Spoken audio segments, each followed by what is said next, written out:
ఎక్కడో forward black వాళ్ళు గెలిచిరు, అది కవిత ఆధ్వర్యంలో గెలిచిరని రాసుకొస్తే వాడు ఖండించి గామెకు మాకు సంబంధమే లేదని చెప్పిండు. ఈ పత్రికల ఉత్సాహం, పేపర్ల అత్యుత్సాహం చూస్తూ ఉంటే అదేనో ఉండే నాకు ఎవరు పంపించారు.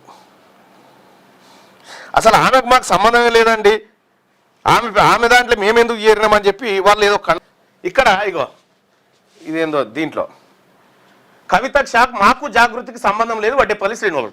జోగులాంబ గద్వాల జిల్లా వడ్డేపల్లి మున్సిపాలిటీలో తమ అభ్యర్థులు గెలిచి చైర్మన్ పీఠాన్ని కైవసం చేసుకున్నారని చెప్పిన జాగృతి చీఫ్ కవితకు షాక్ తగిలింది. తమకు జాగృతి సంస్థతో సంబంధమే లేదని ఇక్కడ విజయం సాధించిన ఫార్వర్డ్ బ్లాక్ అభ్యర్థి వడ్డేపల్లి శ్రీనివాస్ చెప్పారు.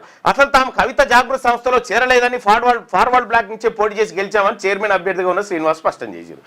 ఇక పాపం ఈ విజయాన్ని ఆ కవిత గట్టబెడతానికి నానా కష్టపడతా ఉంది మీడియా అంతా. వెలుగు మేం పేపర్లు రాసింది ఫస్ట్ పేజీలో, వెలుగు పత్రికల ఫస్ట్ పేజ్ ఉంది. అక్కడ కవిత ఖాతాలో మున్సిపాలిటీ అని రాసింది, ఆమెకు మాకు సంబంధం లేదని వాళ్ళు చెప్తారు. అంటే వీళ్ళ పత్రికల హడావిడి, వీళ్ళ పత్రికల బాధ, ఈ పత్రికలకు ఉన్నటువంటి గోస చూస్తూ ఉంటే అంటే ఈ పత్రికలు ఎలా పనిచేస్తా ఉన్నాయి, ఎవరి ప్రయోజనం కోసం పనిచేస్తున్నాయి మనం స్పష్టంగా అర్థం చేసుకోవచ్చు.